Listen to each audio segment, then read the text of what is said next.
ચોક્કસથી વડોદરા શહેરમાં આવેલ જે સમાથી મંગલ પાંડે બ્રિજ જવાનો જે મુખ્ય માર્ગ છે, આ રોડ પર એક ભ્રષ્ટાચારના ભૂવાના કારણે જે આઈસર ટેમ્પો છે હાલમાં જે 4 ફૂટ ઊંડા ભૂવાની અંદર ખાબકી ગયો છે. એટલે કહેવાનો મતલબ કે જેનો ટેમ્પો છે એ નવીન ટેમ્પો 1 મહિના પહેલે જ લાવ્યા હોય એવું જાણવા મળ્યું છે. અને ખાસ કરીને વડોદરા શહેરની અંદર અલગ અલગ વિસ્તારોમાં રોજે રોજ ભ્રષ્ટાચારના ભૂવા પડી રહ્યા છે. ત્યારે વડોદરા શહેરના મ્યુનિસિપલ કમિશનર સાહેબના એક બાજુ ચપ્પલ ચોટી જતા હોય, ત્યારે કાઈને ના કાઈને તતરાવતા હોય છે, ખખડાવતા હોય છે, ત્યારે આ વડોદરા શહેરની અંદર અલગ અલગ વિસ્તારોમાં ભ્રષ્ટાચારના ભૂવા કઈ રીતે પડી રહ્યા છે આની પણ સંપૂર્ણ તપાસ કરવી જોઈએ. કારણ કે હાલમાં જે નાગરિકો ટેક્સ વેરા ભરી રહ્યા છે, સાથે સાથે એડવાન્સ ટેક્સ ભરી રહ્યા છે, અને જે લોકો ખોબે ખોબે વોટ આપી રહ્યા છે, છતાં પણ જે કહેવાય છે કે રાહદારીઓને સેફટીને સુરક્ષા નથી એવું સ્પષ્ટપણે જોવા મળી રહ્યું છે. ટ્રાફિક શાખા એક બાજુ હેલ્મેટના નામે, સીટ બેલ્ટના નામે, ઈ ચલણના નામે જ્યારે લોકો પાસેથી દંડ વસૂલતા હોય, ત્યારે આજે આ આઈસર ટેમ્પોને ચાલકને જે નુકસાન થયું છે, આ નુકસાનનું વળતર કોણ ચૂકવશે આ પણ એક જોવાનો વિષય છે. કારણ કે વડોદરા શહેરમાં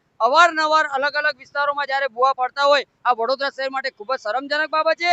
સાથે સાથે મુખ્યમંત્રી સાહેબ ભૂપેન્દ્ર પટેલ અવારનવાર વડોદરા શહેરને ટકોર કરતા હોય છે કે સુરત, અમદાવાદ, રાજકોટ, ભાવનગર તમામ શહેરો આગળ છે અને વડોદરા શહેર કેમ પાછળ છે. ત્યારે વડોદરા શહેર એના કારણે પાછળ છે કે વડોદરા શહેરમાં ઇતિહાસમાં પ્રથમવાર જે પ્રથમ નાગરિક મહિલા મેયર મળ્યા છે, આ તદ્દન એક કઠપુતલી છે. બીજી બાબત એ છે કે જે ચેરમેન છે, આ ચેરમેન ઓનલી કોન્ટ્રાક્ટ આપે છે, 67 થિયેટર કામ કરાવે છે, એના સિવાય આ ચેરમેનને કશું આવડતું નથી. અને ખાસ કરીને વડોદરા શહેરના મ્યુનિસિપલ કમિશનર સાહેબ સાથે જાબાજ કમિશનર મળ્યા હોય, ત્યારે હવે આવા જે કોન્ટ્રાક્ટરો છે, આવા અધિકારીઓ છે, આમની સામે લાલ આંખ કરે તેવી અમારી ખાસ વિનંતી છે.